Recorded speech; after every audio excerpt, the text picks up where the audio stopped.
My name is David Aaron Grigg, and I have to weigh in on the current events of the trade deal.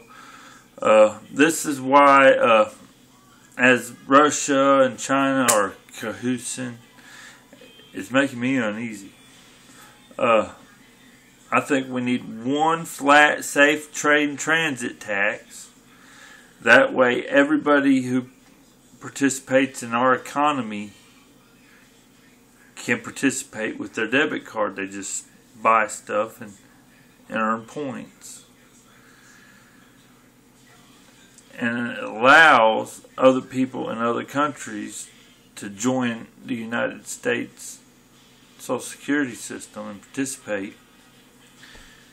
Or basically the whole government. We need to figure out how to annex and give people the option to participate with our country without leaving their country. And we need to be able to leave our country without losing our citizenship. We need to be able to participate in the United States Social Security system and general welfare.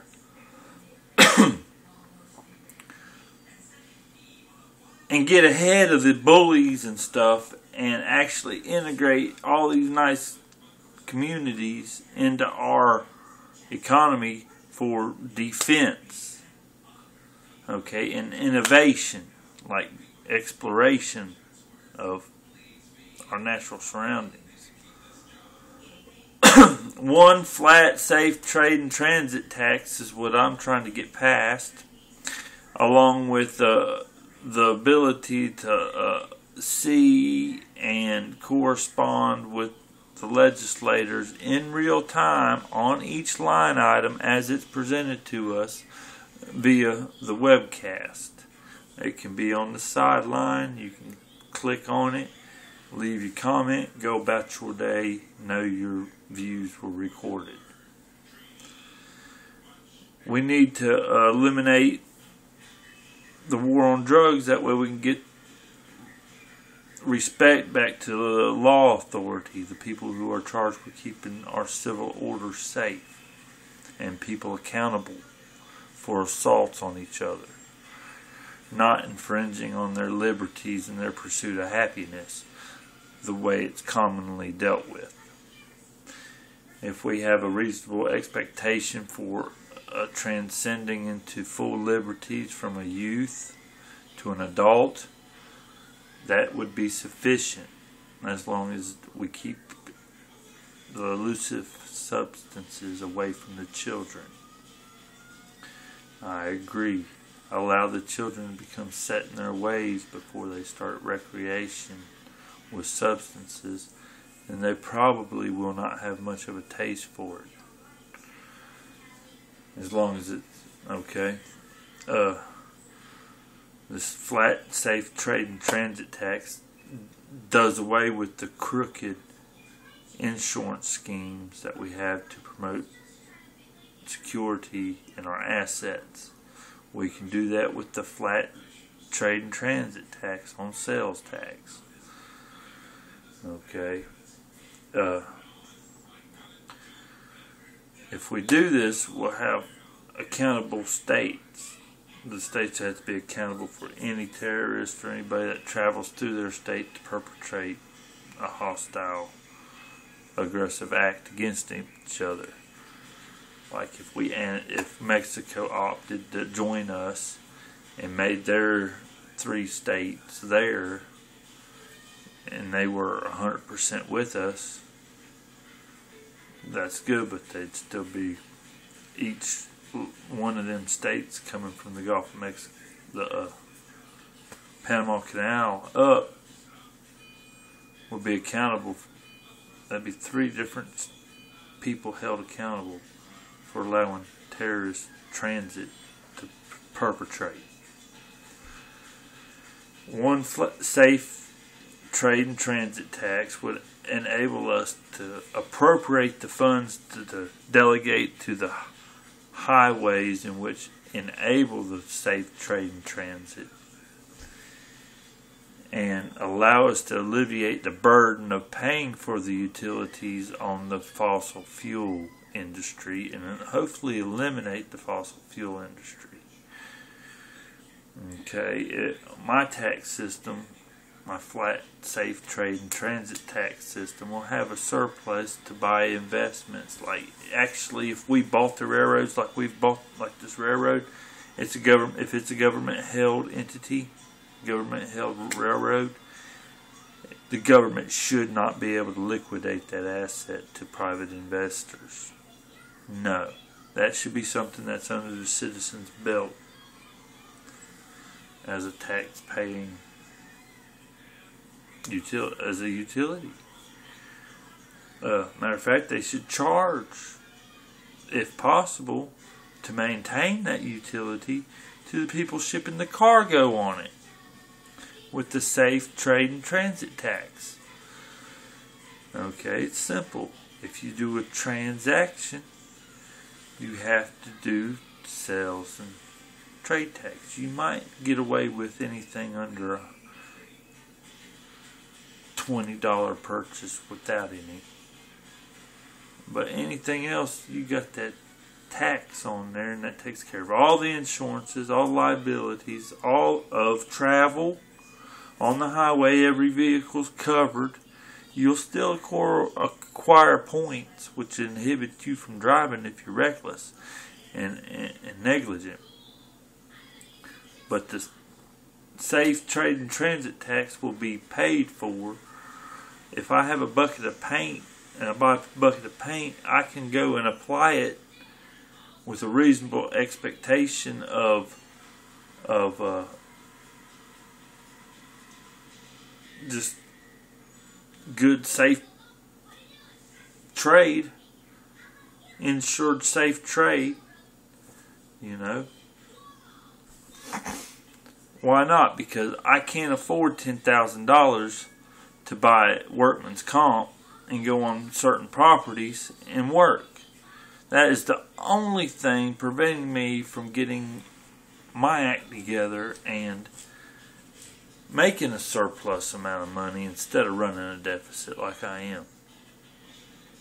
If I didn't have to buy that lump sum of insurance and commit to that big ass insurance payment of $10,000 a year, and I could just pay extra $5 on every gallon of paint I spread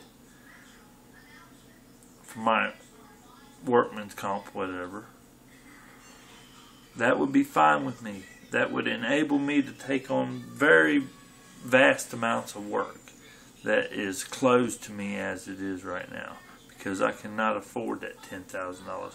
If I get two $3,500 jobs a year painting houses, where's $10,000 come from and service my needs to be able to live, to do another day's of work for all, if you want to know what my needs are in transportation? I can't service my needs if I have to buy insurance. So we have to get rid of large bulk insurance like that and simplify it in a safe trade and transit tax on the material. You buy a board, there's a little bitty tax on there that insures the installation. Okay. You know, it's got to be worked out. It's not all. Take a little bit getting used to, but no, it is the basic, good, free market. The only people that would lose would be people who are banking, who are manipulating, coercing the free, the individual citizens of their freedoms and liberties. Because the laws mandate we have to have insurance. Okay? The laws don't mandate that the insurance company has to compensate you. There's no government entity that goes and enforces that the insurance company picks up the burden. I got a neck injury. They just danced around until I run out of time between lawyers and crooked shit to where I just got left in the dirt. Now we're talking about where right now China and Russia are becoming cahoots, two global superpowers. Now, I have a hard time thinking that China is being hostile, but Russia was just hostile. See, China's a split country. And that's just a split, just like the United States. There's the people who ain't got, who does all the work, and the people who got that don't do anything but delegate funds. Both these two countries, China and the United States, are so similar. To align themselves, one of them to align themselves with Russia, and then our leadership wanting to align us with Russia, first off shows weakness in China's and the United States' leadership. Because, I mean, you know, the only way forward for a healthy resolve is a peaceful way forward. Alright, and if we're worried about the arms race and we're just going to blow each other off the fucking face of the earth, we don't have to prep too much more. You know, we're ready if that's what we're going to do. But if we're going to compete intellectually and shoot for the stars, shoot for all that vast resources that we don't tap, space is the vastest resource. It's the most necessity of resource you could ever imagine. Because without space, there's nothing. Alright? I mean, you know, now without water, there's no life. But if we can't figure out how to get rigid material off the surface of the earth with a mechanized free energy device. It's not a free energy device. A fucking spinning catapult, a mega size, or anything that would throw the payload and the next payload.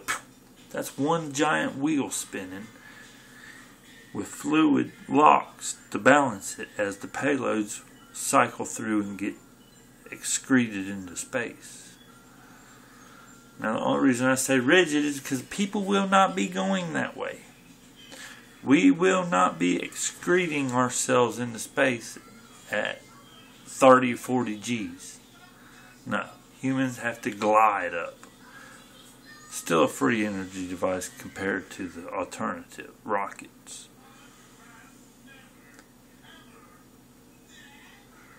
I don't think our activity is literally controlling the world,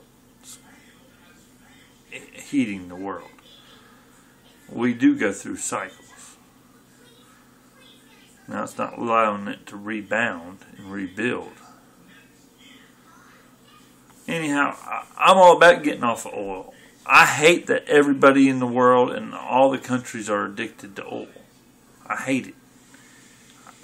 I despise roads. We really got the technology. We don't have to have roads, but some people are scared and traditionalists, and we need to maintain their thoroughfares and keep them safe. So, I don't know, man. We got so much potential. We got the largest amount of working hands, and we don't have to have our guns stripped away from us. That is bullshit. That is what keeps peace. Okay? And a gun, a knife, I mean, we need to promote civil liberties. That's the best thing about the United States is its civil rights. And if we're not exporting them, then our government is not valid. Okay? Anybody who's in our government that signs a treaty that does not align with 100% with the Bill of Rights and the Second Amendment and the First and all the Bill of Rights,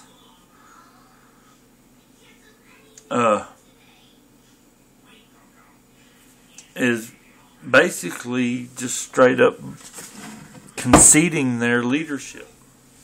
And that's how it should be taken. Now, I don't want to be president because I understand he's limited. But if you need somebody to implement a safe trade and transit tax that benefits the individual citizen, eliminates property taxes, eliminates land taxes, labor taxes, I'm the guy. We're going to get a trade tax that's going to pay the residents as dividends if their area is with. If somebody likes to come to your area because they feel safe and they like the cuisine and they like the accommodations and they like the atmosphere and they spend money and you get a dividend check from that, you're going to have incentive to make them really feel good when they come and ask you which way is this and which way is that. We do it naturally. We're nice people. People are nice, really. I think, unless they're starving or in pain. There's so much we can do, and it is just one small step I am begging you to do, and that is to implement a safe trade and transit tax and stop coercing the American public with insurances and layers of taxes that enslave the American citizen.